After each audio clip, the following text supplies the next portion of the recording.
Jayam Vishnupad Paramahamsa Privrajacharya Astada Sata Shishmatis Divine Grace Shila A.C. Bhaktivedanta Swami Shila Prabhupada Ki Jai. Jayam Vishnupad Paramahamsa Privrajacharya Astada Sata Shishmatis Divine Grace Shila Bhakti Siddhanta Saraswati Goswami Maharaj Ki Jai. Prem Sikaho Shri Krishna Chaitanya Prabhu Nityananda Shri Dvaita Gadadhara Shrivasadi Gauda Bhaktivinoda Ki Jai. Nitai Gaur Premanande Hari Hari Bol. All glory to assemble devotees. All glory to assemble devotees, all glory to assemble devotees, all glory to the lotus feet of Sri Guru and Sri Gauranga. Namo Vishnu Padaya Krishna Smashmana Samhita Namo Vishnu Padaya Krishna Smashmana Bhakta Granta Swamana Tanamana Namaste Saraswati Devi Gauram Shalana Vishesha Shanavada Krishna Chaitanya. So today we're reading from the Srimad Bhagavatam.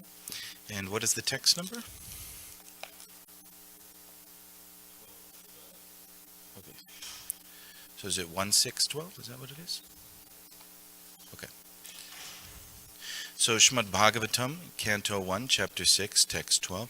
Om Namo Bhagavate Vasudevaya. Om Namo Bhagavate Vasudevaya. Om Namo Bhagavate Vasudevaya. Chitra Dhatu Vichitradrin Ibha Bhagna Bhuja Druman Jalashayan Chiva Jalan Nalini Sura Sevitaha Chitra Svanai Patra Rathayir Vibramad Brahmara Shriyaha Chitra Dhatu Vichitradrin Ibha Bhagna Bhujadruman Jalashayan Chivajalan Nalini Sudasevitaha Chitra Svanai Patrarathayir Vibramad Brahmara Shriyaha Chitra Dhatu Vichitradrin Ibha Bhagna Bhujadruman Jalashayan Chivajalan Nalini Sudasevitaha Chitrasvanai Patrarathayir Vibramad Brahmara Shriyaha Chitra Dhatu Vichitradrin Ibha Bhagna Bhujadruman Jalashayan Chivajalan Nalani Sudasevitaha Chitrasvanai Patrarathayir Vibramad Brahmara Shriyaha. Prabhuji's Chitra Dhatu Vichitradrin Iba Bhagna Bhujadruman Jalashayan Shivajalan Nalina Sudasevitaha Chitra Svanai Patrarathayir Brahmara Shriyaha Chitra Dhatu Vichitradrin Iva Bhagna Bhujadruman Jalashayan Chivajalan Nalini Sudasevitaha Chitra Svanai Patrarathayir Vibramad Brahmara Shriyaha Chitra dhatu vichitradrin ibha bhagna bhujadruman jalashayan chiva jalan nalini sudase vitaha chitra svanay patrarathair vibhramad bhramarashriyaha chitra dhatu vichitradrin ibha bhagna bhujadruman jalashayan chiva jalan nalani surasevitaha chitra svanai patrarathair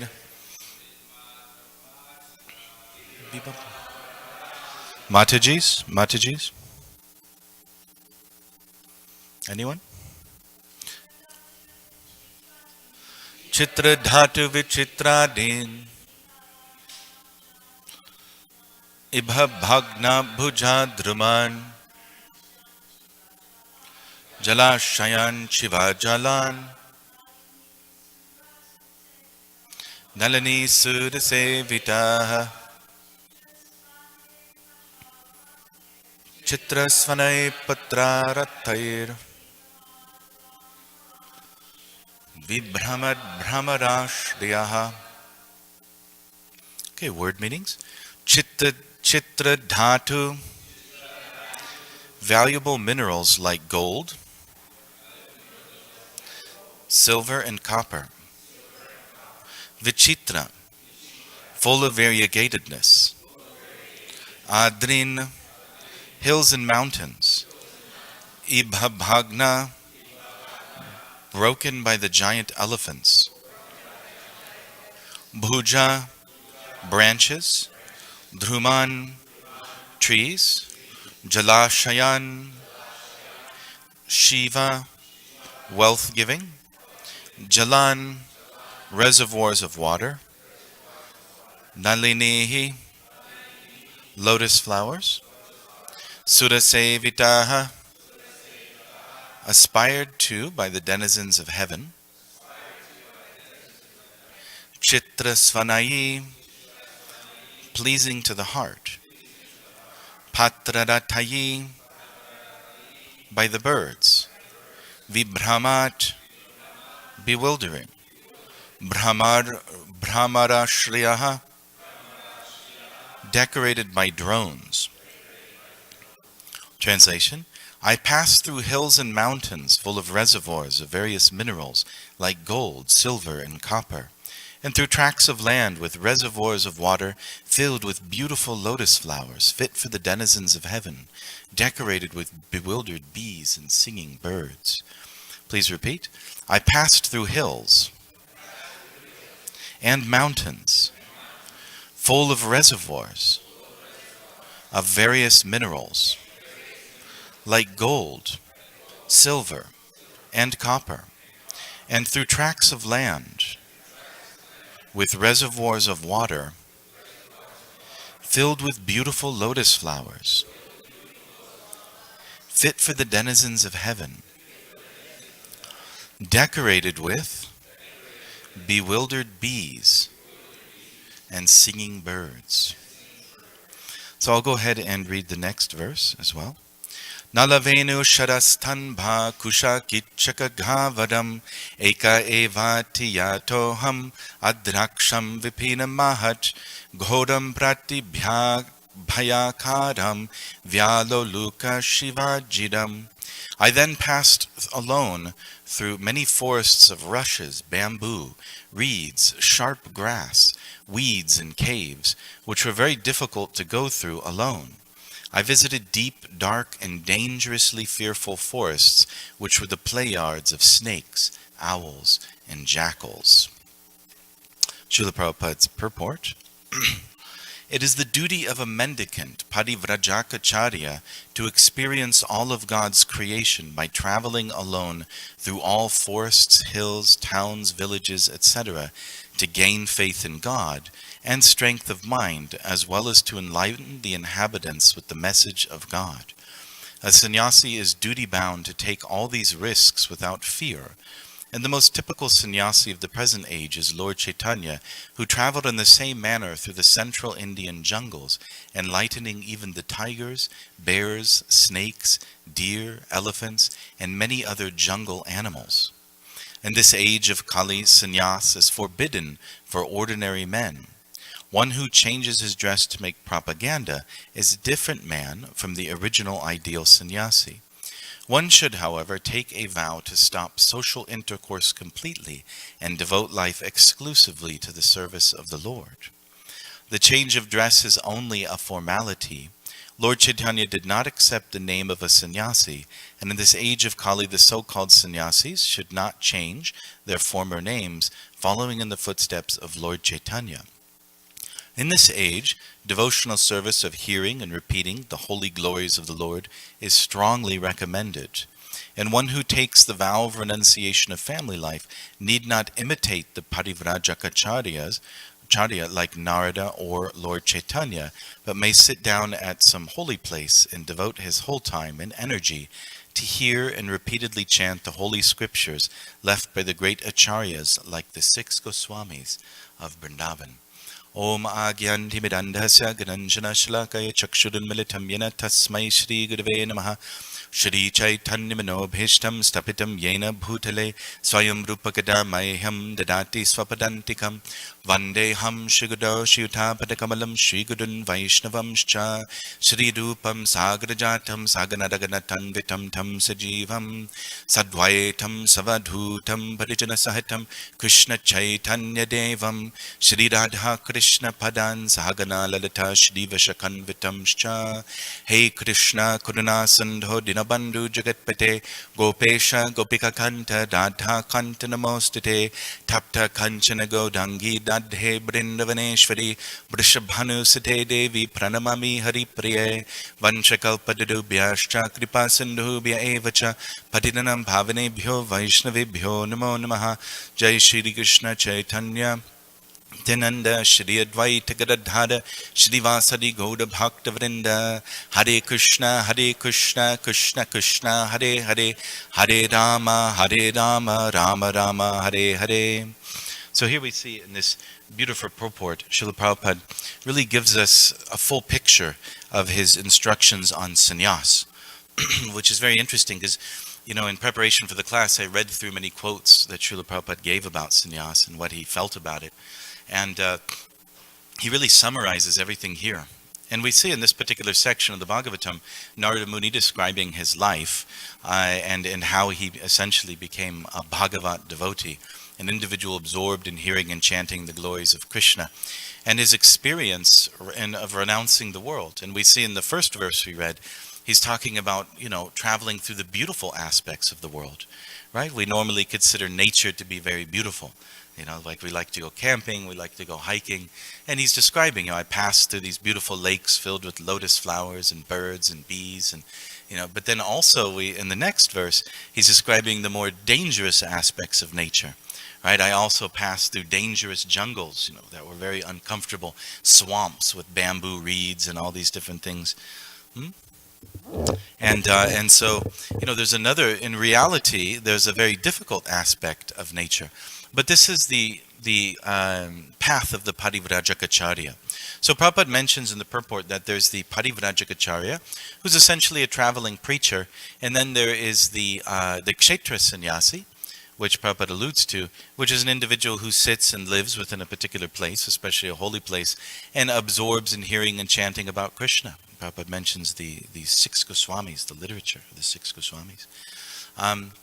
And then he also tells us in this purport that everyone must take Vanaprast at least, right? And that in general, in Kali Yuga, sannyas is forbidden, with the exception of for being used in preaching. And even in preaching, the Parivrajacacharya sannyas, or the sort of traveling sannyas, it's not really recommended for the normal person, for the average person. Only in exceptional situations is someone advised to do that. Rather, most people, if they do take sannyas, which is generally not recommended, they should take kshetra sannyas. So I'm going to talk about these in more detail, having summarized this. So just a few words on what Prabhupada says about the Parivrajacacharya. First of all, the Parivrajacacharya, he's traveling to experience all of God's creation. And that's kind of what we hear in these two verses that we just read, right? He's experiencing kind of the beautiful side of God's creation as well as the miserable side of God's creation. And so what is this, really what is this doing? Also, Prabhupada mentions here, he's doing this to get strength of mind, right? And to gain faith in Krishna, as well as to preach and to enlighten the inhabitants. So there's personal reasons and sort of compassionate reasons that the Parivrajacacharya travels. Right? The compassionate reasons is to essentially enlighten everyone he comes in contact with, to somehow or other give them Krishna consciousness. But the personal reasons is that it gains, one becomes spiritually strong by traveling and preaching like this. One's mind becomes strong, right? And one gets a realization of Krishna's external energy. Which, if you think about it, this means that one becomes increasingly detached. Like if you travel the world and you see everything there is to experience in the light of Krishna consciousness, especially when one is immersed in studying the Shastra and teaching it, then you very quickly see the true nature of reality. In fact, from what I've heard, many traveling sannyasis, they say that, one thing you experience is that the material world is the same all over the place, right? Like everywhere you go, it's eating, sleeping, defending, and mating. Everywhere you go, it's birth, death, old age, and disease.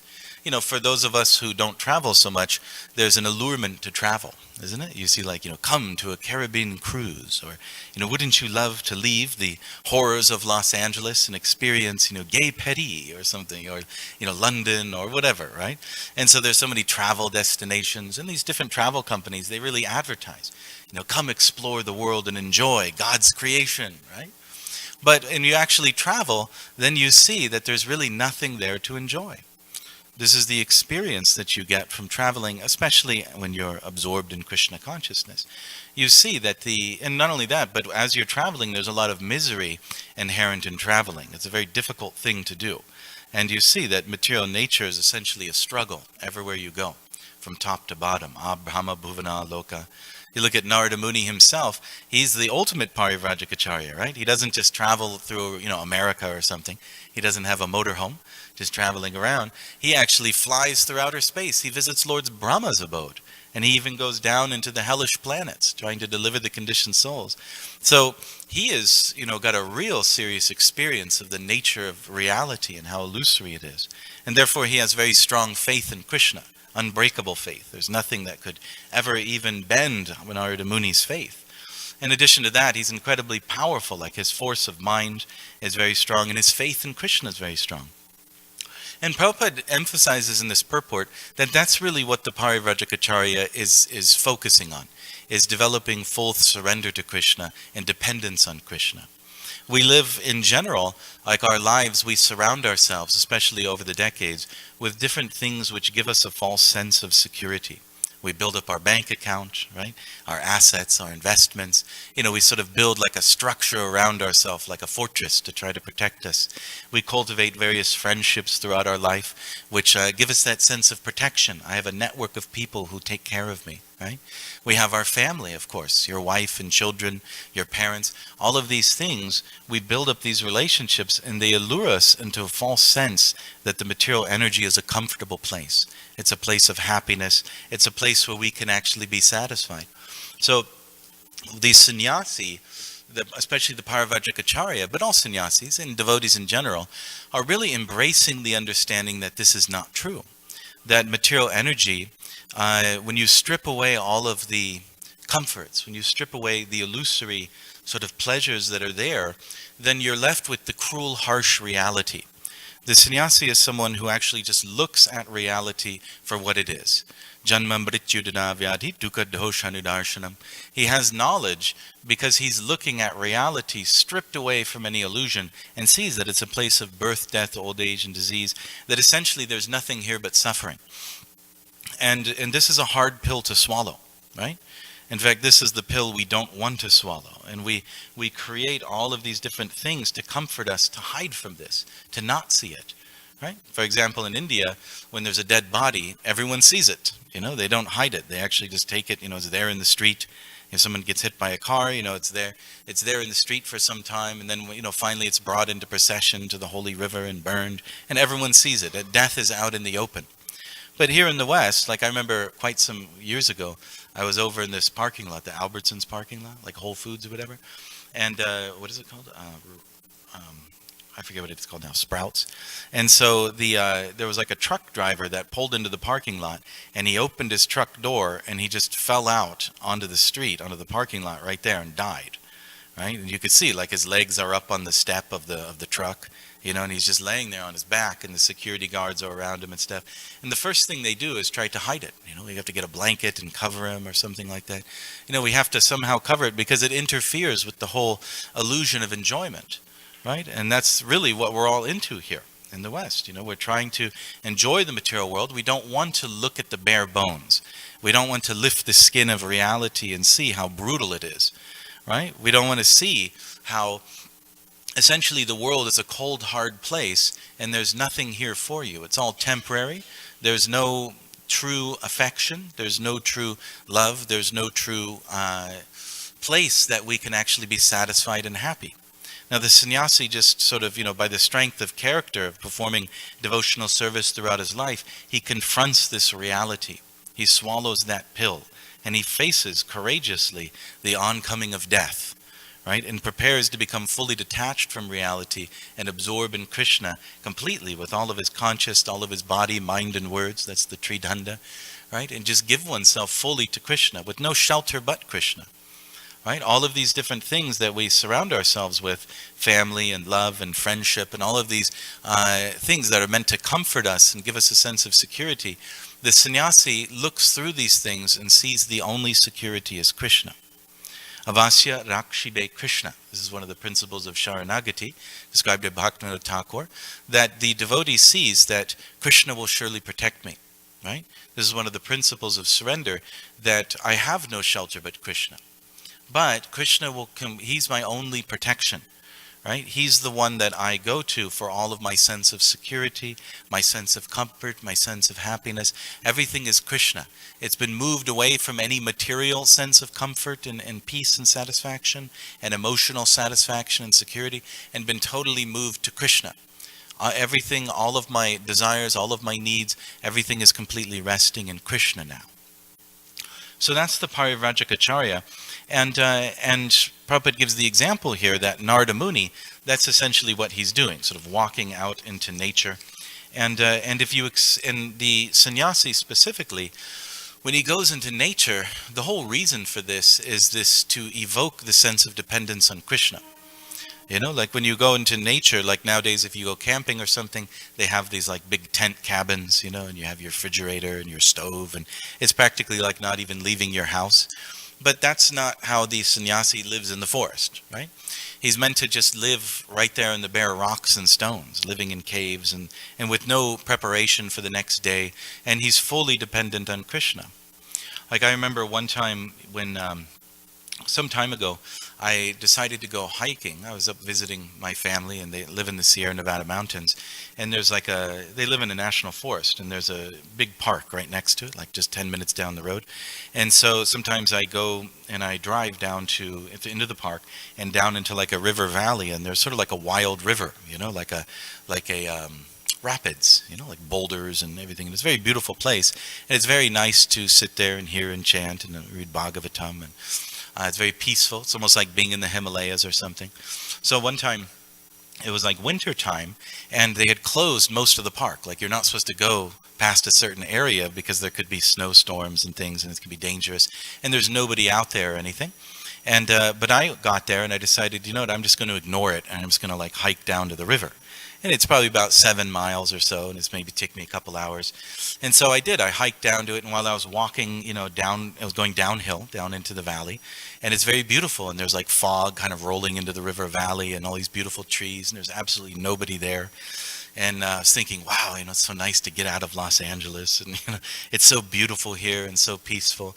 And then I got down to the bottom, and I got to the river, and all of a sudden, I could see that there's bear poop all over the place, right? And it's like, oh my gosh, there's bears. They're all around. And they're very dangerous, right? You're not supposed to go there unless you have either bear spray or even like a gun, right? And if you have like if you see like bear cubs or something walking around a bush, meh, meh, then you better just run practically, right? Because the mama bear is probably just around the corner, and they'll just attack you with no warning. It's actually very, very dangerous. So I was like, okay, that's it for studying Bhagavatam peacefully. And then I started hiking up the hill, and it was unbelievable. As you could see, I'm not an Olympic athlete, and so it was extremely difficult. But then a snowstorm came, and it snowed about 3 feet just in the 2 hours or so I was walking up the hill. And and the sun was going down, and I kind of felt like, I might not make it, like this is very difficult. And what if like I get stuck out here at night, and there's no cell service or anything? What if I get stuck out here at night and, I have to spend the night in the woods in the snow? It's like I might even die, right? And so even though I was looking at nature as something very beautiful on the way down the hill, all of a sudden nature became my enemy, All of a sudden nature didn't look so beautiful and peaceful. Mother Nature's not welcoming me into her abode with swans and lotus flowers. You see that, oh my gosh, nature really doesn't care about you at all. It's absolutely cold, and there's no feeling or anything. You're nothing. You might as well just be a rock or stone, right? And you can call for help, and there's no one to answer you, And so, thankfully I made it to the top of the hill, but a little more wise, right? The illusion of nature being a beautiful place was destroyed, And so this is why the sannyasi travels into nature. They're supposed to actually experience the full reality of Krishna's creation and ultimately see the hard truths of reality. And the sannyasi is supposed to take full shelter of Krishna, understanding and recognizing the cold nature of reality, right? Living in the forest like that is no joke. You could die at any moment. What to speak of from nature itself, the weather, but from the bears and the lions and the jackals as mentioned in this particular verse, right? So, and then also Prabhupada mentions here another quality of the Paravajragacharya is humility. That the sannyasi is really supposed to develop humility. And he gives the example of Lord Chaitanya, that Lord Chaitanya did not accept the sannyas name for his sannyas sampradaya, right? Lord Chaitanya's only reason for taking sannyas was to preach. And you can see, we could see there's many devotees that are very good preachers, and they may, senior devotees, and they may be vanaprasthas, they're older and very experienced, very, very knowledgeable in the Shastra, but not many people listen to them, right? If you look at, like, they give a class or something, a few hundred people, maybe 70 people may watch it or something. But if they take sannyas, then you'll see thousands of people will watch the class. It's just a practical truth that if you take sannyas, it raises your status. It raises your sort of the amount that people are willing to take interest in what you have to say. So for the purpose of preaching, Chaitanya Mahaprabhu, he took sannyas, and yet, and he also took it from the Shankara Sampradaya, which is unusual. Right? Because there were Vaishnav, Prabhupada mentions in the Adi Lila, there were Vaishnav sannyas sampradayas. The Vishnu Swami sect has 10 different sannyas sampradayas and 108 different sannyas names that one can take. But Lord Chaitanya took sannyas in the Shankara Sampradaya because people respected it, because it was considered like the sannyas. Like if you're a Shankara sannyasi, everyone wants to hear what you have to say, everyone will listen to you, and therefore he took sannyas in that line. So his whole purpose of taking sannyas was preaching, and yet out of humility, he wouldn't take a sannyas name, he retained his brahmachari name of Chaitanya. And the Bharati sannyas line. In the Shankara Sannyas Sampradaya, there's the 4 different main areas of the Shankara Sampradaya. There is Sri Shingeri, right, which is in South India. They're in the 10 directions. There's Dwarka in the west, there's Bhadrak Ashram in the north, and then there's Jagannath Puri in the east. And so in each of these places, the Shankara Sampradaya has ashrams. And then they have sannyasis living there, and there's various groups of sannyasis, and they give, what they do is if you want to take sannyas, even if you're a grihasta, then you come and you have to become a brahmachari first, right? And you serve the sannyas guru, and then the sannyas guru kind of trains you to be a sannyasi, and then he gives you sannyas and changes your brahmachari name, which he's given you, to a sannyas name, right? And so this is what Lord Chaitanya did with Keshava Bharati, and he named him Chaitanya. But then when Lord Chaitanya became a sannyasi, he preferred to just keep the name Chaitanya rather than take a sannyas name. And Prabhupada mentions in the Adi Lila that why did Chaitanya Mahaprabhu do this? And none of the acharyas ever commented on this, except when Srila Bhaktisiddhanta Saraswati Thakur revealed the reason, which is that he, in the Mayavad Sampradayas, they believe that once they take sannyas, Om Namo Narayanaya, right, they become Narayan.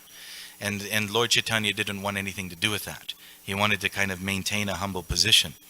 And then another reason is that he wanted to emphasize his humility before his spiritual master. He wanted to maintain himself sort of as the brahmachari of Keshava Bharati, right? That taking sannyas, I become better than my guru, or I become equal to my guru, right? And this is a very good instruction for devotees who would want to take sannyas, is that it's intimately connected with humility in the mood of service, especially to one's guru. Right? If you take sannyas as a Vaishnava, then it means that you're the humble menial servant of your guru, Srila Prabhupada, and you're just trying to fulfill the desire of Srila Prabhupada and work on Srila Prabhupada's behalf. It's not that you somehow become equal to Srila Prabhupada, right? And so we see that these great Parivrajakacharyas, they are very powerful individuals like Lord Chaitanya, Lord Nityananda. Today is also the disappearance day of Rasikananda, who is also a powerful traveling preacher. And so, but generally speaking, sannyas in Kali Yuga is forbidden. And Prabhupada says here in the purport, in this age of Kali, sannyas is forbidden for ordinary men. One who changes his dress to make propaganda is a different man from the original ideal sannyasi. So, right now, in the age of Kali, the sort of traditional Vedic idea of sannyas, we don't follow that. The only reason someone would take sannyas is to make propaganda, as Prabhupada says, to preach, as Lord Chaitanya did. But in general, it's not recommended for ordinary men. So only in rare conditions is one recommended to do that, if one is extremely qualified and can actually follow the principles of sannyas.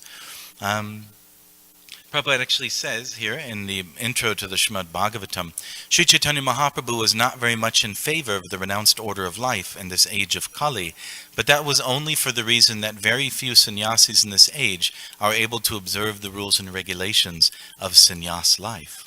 Right? And so we see that if a sannyasi falls, then it, not only is it like if there's that statement, if there's a small dot or dark ink spot on the cloth of a sannyasi, everyone sees it.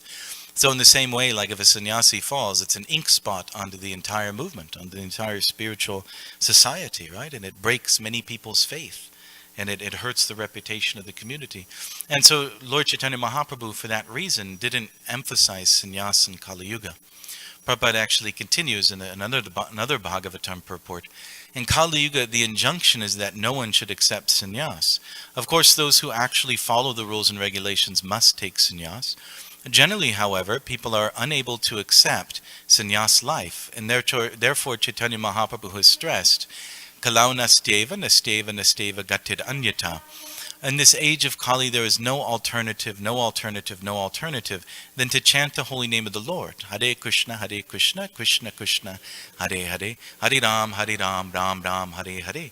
And so there's the emphasis of, our fallen nature in Kali Yuga and our, practically speaking, our disqualification. And yet, in this age of Kali, therefore, we're supposed to put full emphasis and more emphasis on the chanting of the holy name of Krishna, and Sankirtan, and on hearing and chanting about Krishna, such as in Bhagavatam class, basically absorbing in Krishna Katha. And this is really our path of self-realization, not our Varnashram position. And this is overall Srila Prabhupada's mood in this purport. This is kind of what he emphasizes more, is take shelter of the holy name, take shelter of Krishna. Although he does mention Kshetra Sannyas. Prabhupada says here in the purport, in this age, devotional service of hearing and repeating the holy glories of the Lord is strongly recommended. And one who takes the vow of renunciation of family life need not imitate the Parivrajacacharya like Narada or Lord Chaitanya, but may sit down at some holy place and devote his whole time and energy to hear and repeatedly chant the holy scriptures left by the great acharyas like the 6 Goswamis of Vrindavan. So, although Parivrajacacharya sannyas is not necessarily recommended if one is inclined to leave aside family life and to actually, leave everything in the mood of absorbing and hearing and chanting about Krishna, then one may take Kshetra sannyas. So that's recommended, where one lives in a particular holy place, performs service in that holy place, and absorbs in Krishna Katha in that particular holy place. I wanted to read a couple quotes about this Kshetra sannyas. This is from the Chaitanya Charitamrita. When Gadadhar Pandit started to go with the Lord, he was forbidden to come and was asked not to give up the vow of Kshetra Sannyas. Prabhupada says in the purport, when one takes Kshetra Sannyas, he leaves his household life and goes to a place of pilgrimage devoted to Lord Vishnu. Such places include Purushottam, Jagannath Puri, Navadvip Dham, and Mathura Dham. The Kshetra Sannyasi lives in these places or alone or with his family. Srila Bhaktivinoda Thakur considers Kshetra Sannyas to be the preferable Vanapras situation in this age of Kali. Sarvabhauma Bhattacharya lived in this way, and he has been called a Kshetra Sannyasi, that is a sannyasi living in Jagannath Puri. So we know, Sarvabhauma Bhattacharya had a family. So it appears that sometimes Vanaprastas are also referred to as Kshetra Sannyasis. So that appears to be what's being said by Srila Prabhupada here. Now, also Prabhupada mentions that Vanaprastha is required. He says that in this purport. Not everyone, sannyas, Parivrajacacharya sannyas is not recommended. Kshetra sannyas is, it's all right if someone wants to take sannyas. And then, of course, Parivrajacacharya if you're very, very qualified. But for everybody, there's a requirement that everyone must take Vanaprastha. Prabhupada says, one should, however, take the vow to stop social intercourse completely and devote life exclusively to the service of the Lord. The change of dress is only a formality. So it's very interesting that, how does Prabhupada define Vanaprastha? Well, it basically means you leave aside all of your business engagements, you leave aside all of your, sort of minimize these familiar family engagements and responsibilities, and just simplify your life and absorb essentially in temple life. Like the way many of us are living now in the temple. This is Prabhupada's idea of Vanaprastha life. You just live in the temple, you absorb in doing service, and, to Shri Rukmini Dwarkadish, to the deities, do Harinam Sankirtan, and absorb in hearing and chanting Krishna Katha. And this kind of lifestyle is what Prabhupada recommends for most devotees, right? But essentially above and beyond all of this, one's Varnashram position doesn't matter, and the emphasis is on hearing and chanting. The emphasis as far as what we should truly be putting our faith into and our absorption, no matter what our background, is absorbing in Krishna and surrendering to Krishna. And that's real sannyas, that's real renunciation. This is mentioned in the Bhagavad Gita many times, and Prabhupada mentions it here in the purport. And so it really doesn't matter. The main thing is to absorb in Krishna. And you could even be a woman with children, but if you're absorbed in Krishna in full renunciation and doing all of your duties for Krishna and absorbed in hearing and chanting and remembering Krishna constantly, then you're a sannyasi. You're a real sannyasi, right? And so the external situation of your dress or ashram, that's of secondary importance. Today is also the disappearance day of Jagannath Das Babaji.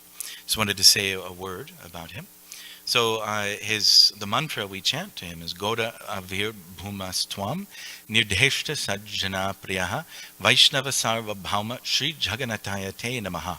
I offer my respectful obeisances to Jagannath Das Babaji, who is respectful to the entire community of devotees and who discovered the place where Lord Chaitanya appeared. So a very famous pastime is that Srila Bhaktivinoda Thakur he had found out that Navadvip, the city that we call Navadvip, is not the original Navadvip from Lord Chaitanya's pastimes, and that the river Ganges is constantly changing and shifting its course, and so different areas of earth rise and they fall under the river at different times, and so he was very concerned about where exactly was Lord Chaitanya's birthplace. Where's the house of Srivas Thakur? Where did all these places actually exist? They've been lost. And so he studied the ancient texts. He basically endeavored really hard to find all the ancient scriptures and try to find out exactly where it was, and looked for different maps and things like that. And then one day he was sitting in his ashram, which we know, many of us have been there. It's on the southern side of the the Jalangi? Is that what it's called? And so he was looking across the river, and he saw some kind of lights through the trees. And so he became curious about that particular area. And it was sort of like a Muslim village there, as it is today. And so he went there and asked all the different people, like, what is this place? And he found some kind of hills, some sort of like hillocks and things filled with tulsi trees all over them. And so he was wondering, what is this place? And all the local residents were telling him, people see all sorts of white lights and sounds and things like that. There's some kind of weird things going on. And so they were scared. They thought maybe ghosts lived there, so they didn't go there. These hills filled with tulsi trees. And so he thought, well, maybe this is the place. And many of the Babajis and sadhus that lived around there, they personally thought that was the place where Lord Chaitanya was born. So he decided to test by bringing his Gurudev, Jagannath Das Babaji, there. And Jagannath Das Babaji at this time was very, very old. He was actually over 100 years old.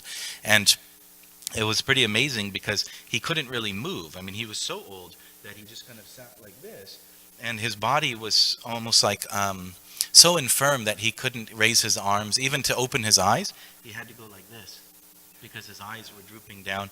But whenever people would chant kirtan, he would actually raise his arms and go Nitai Gaur and like chant Lord Chaitanya's name. And he would always pray to Lord Nityananda that thank you for giving me this holy name, Lord Nityananda. You've given it to the world. You're so merciful. Right? And so you'd become enlivened. And one of his servants, it was like, his kind of like lifelong servant, was a very powerful, strong guy. And he would carry him in a basket on his back. So whenever Jagannath Das Babaji wanted to go somewhere, he'd climb into a basket, and this devotee would lift him up and put him on his shoulders. And so they carried him, along with Bhaktivinoda Thakur, to this hill filled with tulsi plants. And immediately Jagannath Das Babaji not only sat up or lifted up, he jumped out of the basket. Right? And this is an individual that can't walk. And he jumped out of the basket and started dancing and saying, this is Lord Chaitanya's birthplace. This is Lord Chaitanya's birthplace. So it's based upon that the yoga pit was built, the temple there, as well as Srivas Thakur's Angam. He found these different places. They took him to these places, and he said, this is it. So he's really the one that established or confirmed the holy places there in Navadvip. Okay, thank you very much. Are there any comments or questions? Okay, Archita Prabhu has something he'd like to say. I'm sorry, Maharaj, can we have the microphone?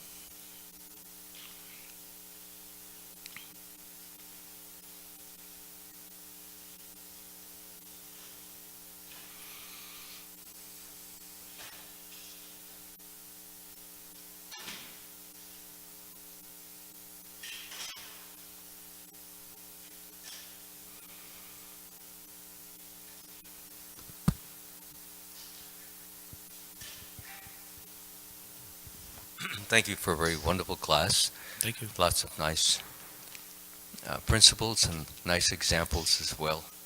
I just wanted to, now if you've made this point, and I was half asleep when you made it, my apologies in advance, because I'll bring it up, and if you did make it, you can stop me immediately. One of the reasons for Lord Chaitanya taking sannyas, it's a rather odd reason, and that is that there are many persons who saw him going into ecstasies, and especially the younger persons, and they would mock him, they would ridicule him, they would even chastise him, they would threaten him. And this was an offense to God, of course, whom he knew he was, but he was also taking the part of the devotee, and to make an offense against a devotee is even worse than committing an offense against God.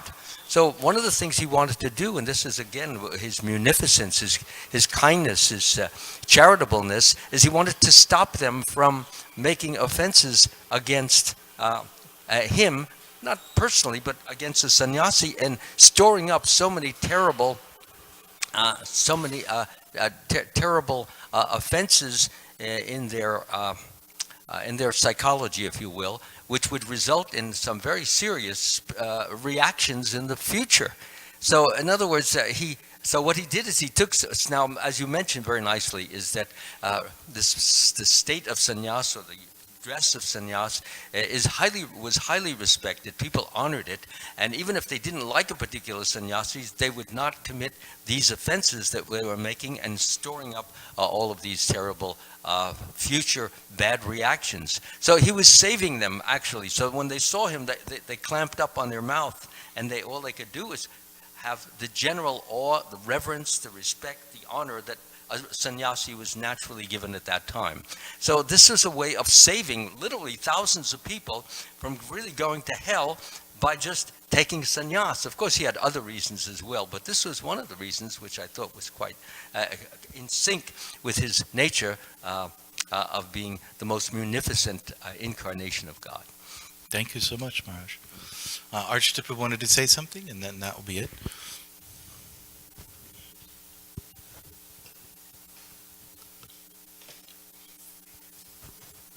Hare Krishna. Thank you, Sri Sacinandana Prabhu, for a nice presentation.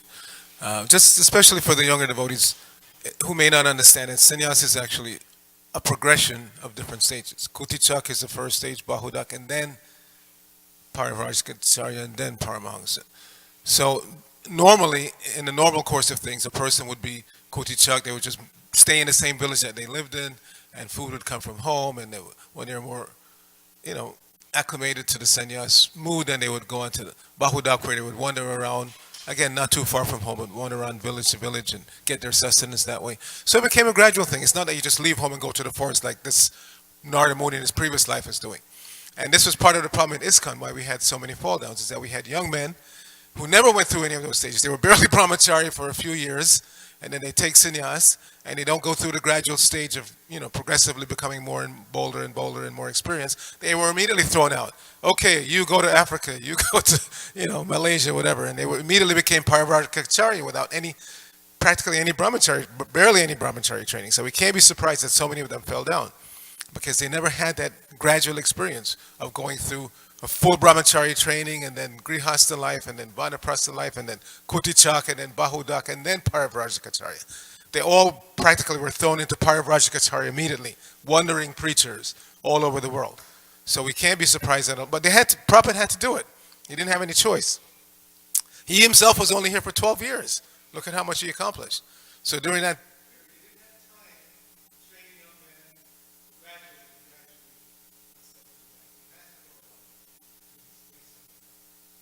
Okay. Thank you so much, Prabhus. All glories to Srila Prabhupada.